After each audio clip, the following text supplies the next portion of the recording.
ce temps-là, Jésus descendit à Capharnaüm, ville de Galilée, et il enseignait le jour du sabbat. On était frappé par son enseignement, car sa parole était pleine d'autorité. Or, il y avait dans la synagogue un homme possédé par l'esprit d'un démon impur, qui se mit à crier d'une voix forte. « Ah, que veux-tu de nous, Jésus de Nazareth? Es-tu venu pour nous perdre? Je sais qui es-tu, tu es le Saint de Dieu. » Jésus le menaça. « Silence, sors de cet homme. » Alors le démon projeta l'homme en plein milieu et sortit de lui sans lui faire aucun mal. Tous furent saisis d'effroi et ils se disaient entre eux, « Quelle est cette parole? » Il commande avec autorité et puissance aux esprits impurs, et ils sortent. Et la réputation de Jésus se propageait dans toute la région. Acclamons la parole de Dieu. Jésus est Dieu. Il est Dieu parce qu'il le dit, et il certifie l'authenticité de ses paroles, les miracles qu'il a faits, les enseignements qu'il a donnés, et d'une manière particulière, le grand miracle qui est la résurrection. Mais Jésus n'est pas seulement Dieu, mais il sait qu'il est Dieu, il est conscient qu'il est Dieu. Et parce qu'il sait qu'il est Dieu, il est capable de changer des choses aussi sacrées comme les lois religieuses qu'Israël avait, car il est au-dessus de celui qui a donné ces lois, dans ce cas par exemple Moïse.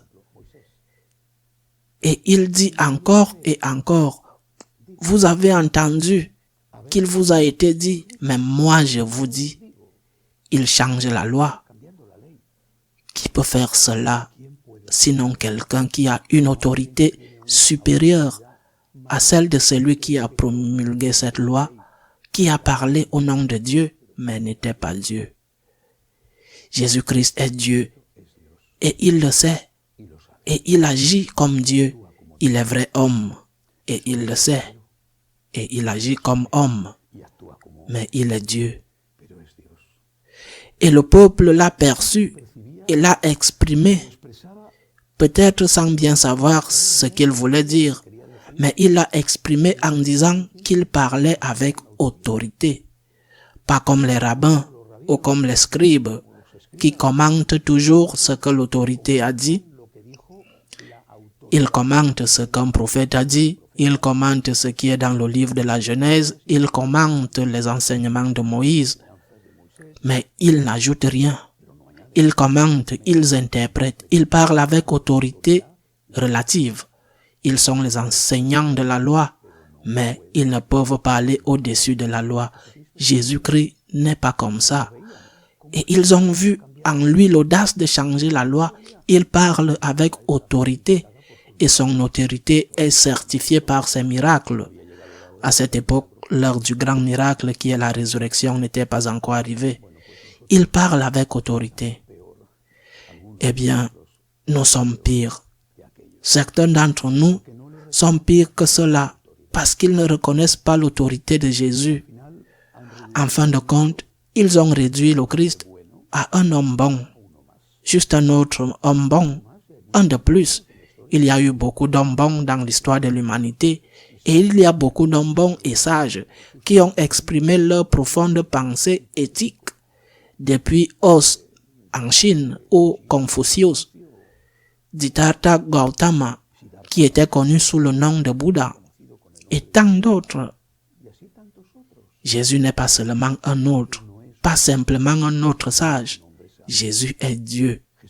Et c'est pourquoi les paroles de Dieu, les paroles du Christ, les enseignements du Christ ne peuvent être changés par personne, par quiconque n'est pas supérieur au Christ. Et voyons qui est supérieur à Dieu.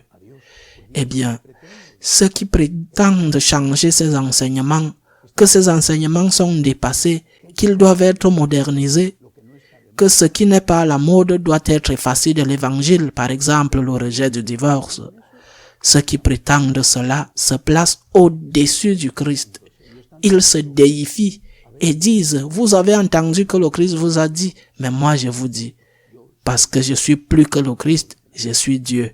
Ils ne le disent pas comme ça, mais dans la pratique, c'est ce qu'ils disent. Chaque fois que quelqu'un essaye de modifier les paroles du Seigneur, il se proclame lui-même comme étant Dieu. Pauvre homme, pauvre idiot, mais il se proclame Dieu. Et dit qu'il sait mieux que Jésus-Christ et il peut corriger notre Seigneur qui ne savait pas ce qu'il faisait et ce qu'il disait. Mais nous croyons en la divinité du Christ et nous croyons, comme il a dit, que le ciel et la terre passeront, mais ses paroles ne passeront jamais. Et parce que nous croyons, nous adorons sa personne, sa volonté et aussi ses enseignements. Ainsi soit-il.